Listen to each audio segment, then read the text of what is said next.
एक बाद होई एगो भजन गेला के बाद एगो और गाना गौले बनी कि हम डारी न कतही मुँह से आ कटी जिंदगी ई राइफल के धुएं।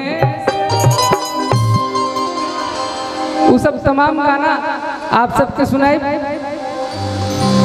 एगो अच्छा जल ढारे ठीक है।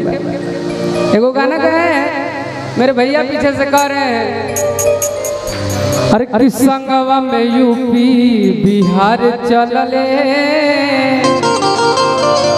और कितना जल ढारे पावर स्टार चलले। ये सब होगा ना आप ही लोग के लिए तो है सबके, लेकिन एगो शुभ कार्य में बनी तो वही हिसाब से एगो गीत से शुरुआत, उसके बाद हम हैं और मेरे साथ शिवानी सारी रात ना कि हे जगत जननी जगदम्बा कि ऐनी शरण में तोहरे हम जमाना करत सितम्बा तू बाड़ू लहका गंबा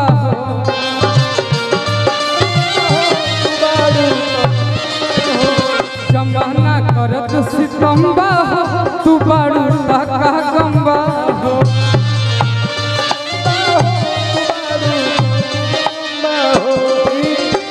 हमार मुकेश राय भैया हमके मिलवेले हमार मोहन चाचा के लिखल गाना हे जगत जननी जगदम्बा हे जगत जननी जगदम्बा ऐनी शरण में तोहरे हम जमाना करत सितम्बा तू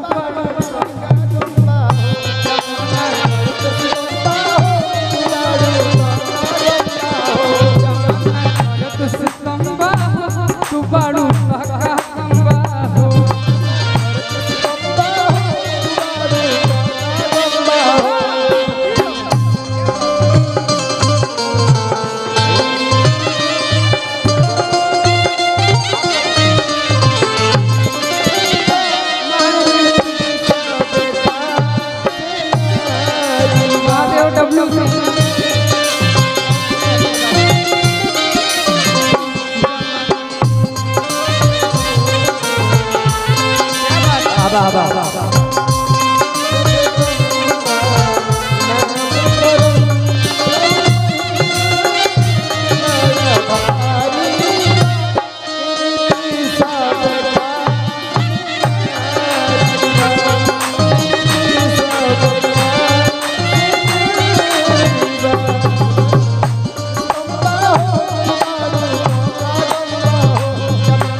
लइका कहता अरे काहे बिलमा बोले बाड़ू और कह कवन दोष बा सबका से आस टूटल तहरे पर भरोसा बा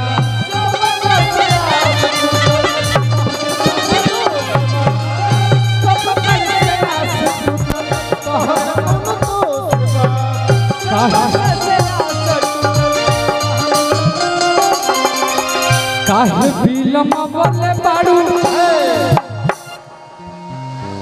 कह कवन दोष बा सब कर से आस टूटल तहरे पर भरोसा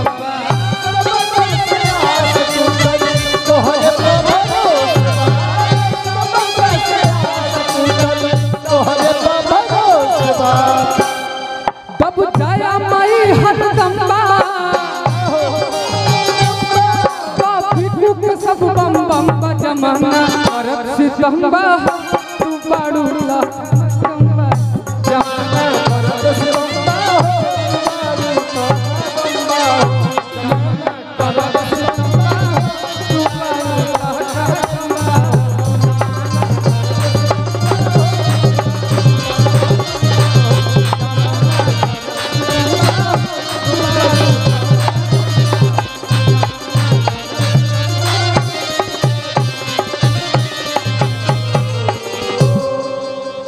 जमाना करत सितम्बा हो तो बाड़ू तब कब गंबा हो, लेकिन कोई भी ना टाइम ले ले। शिवानी जी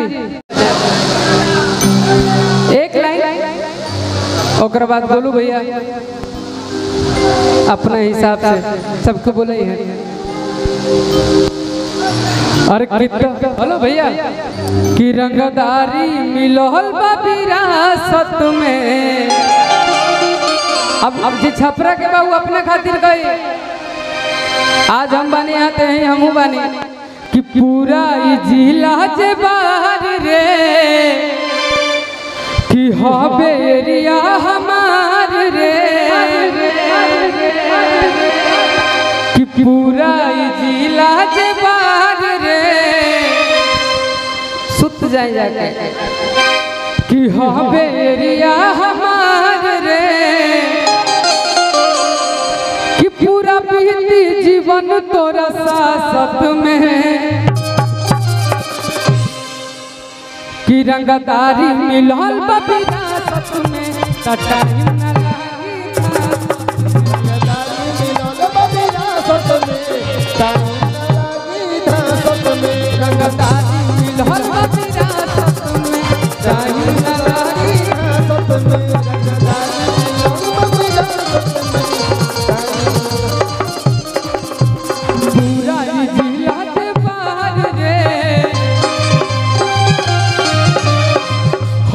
एरिया हमार रे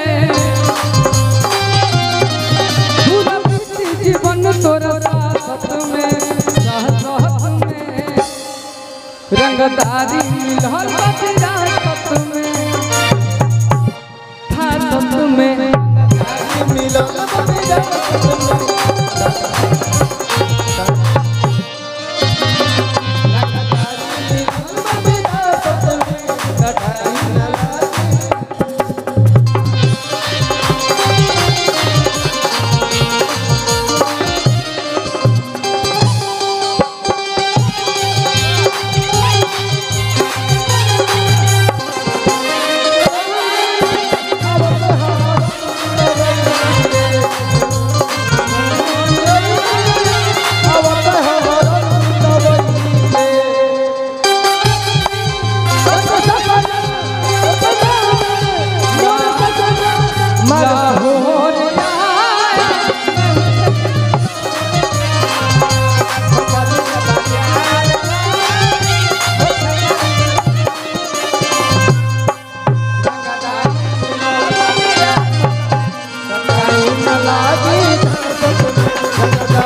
बहुत बहुत पुरस्कार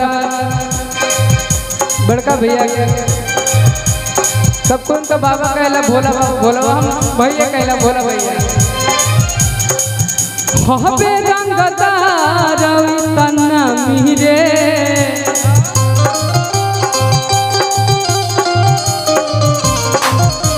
ये हम अपन नरेंद्र चाचा खातिर कहते हैं बलिया गइल बनी हम सब देख ले बनी हबे रंगदार तना मीरे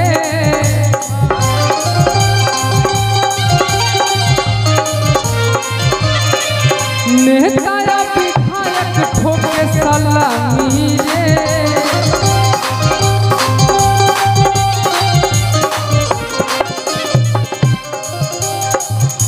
और ये बात बोलू भैया के लिए बड़ा लोग खड़ा रहे हिफाजत में रंगदारी मिलल विरासत में रंगदारी मिलल विरासत में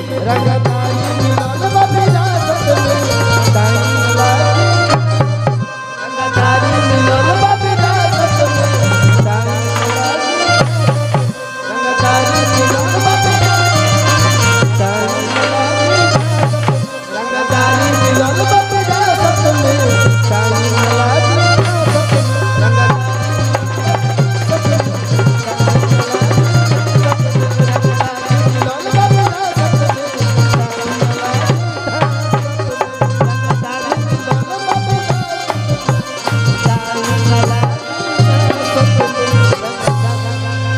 बहुत बहुत मुकेश भैया आप आ जाइए मेरे भैया। नहीं आप आ जाइए पहले, सैड सॉन्ग का टाइम हुई तब सैड सॉन्ग। मुकेश भैया केहू के बारे में हम कुछ ना कनिया कल गलत केहू मत चढ़िया जाए, हाथ जोड़ के बोलत हेलो सब भूल गए नहीं। हेलो हेलो हेलो हाँ देखिए राहुल मुस्कुरा खराब करती है। नहीं आप लोग तालाब हैं तब हम लोग हैं, आप लोग जब आते हैं तभी हम लोग को लोग पूछते हैं। लेकिन आयुष हम शीशा देख के आइल बानी आज के बाद सबके प्रणाम। अतने कह दिला नु कहे कि मुकेश रैया बोलो इला के खड़ा क के नहीं यही पता। आई एम ऑलवेज स्टैंड विद यू यार। या राइट का हो शीशा। आइए अब लोकगीत के दौर में मैं ले चलता हूं, जैसे कि भाई गोनू राजा कार्यक्रम का आगाज कैले, निशा उपाध्याय जी अपन पारी निभैनी हाँ, दीति राज जी गए हम, वही दरमियान बिकू बाबू अपन उपस्थिति दर्ज कैले हैं। अब हम आप सबके इंटरटेनमेंट के ख्याल से, मनोरंजन के ख्याल से, जैसे बैनर लागल भजन संध्या तो भजन के दौर चलल, कजरी भी मिक्सअप रहल।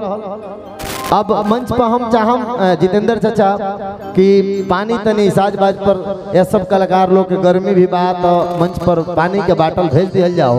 हाँ भवानी भैया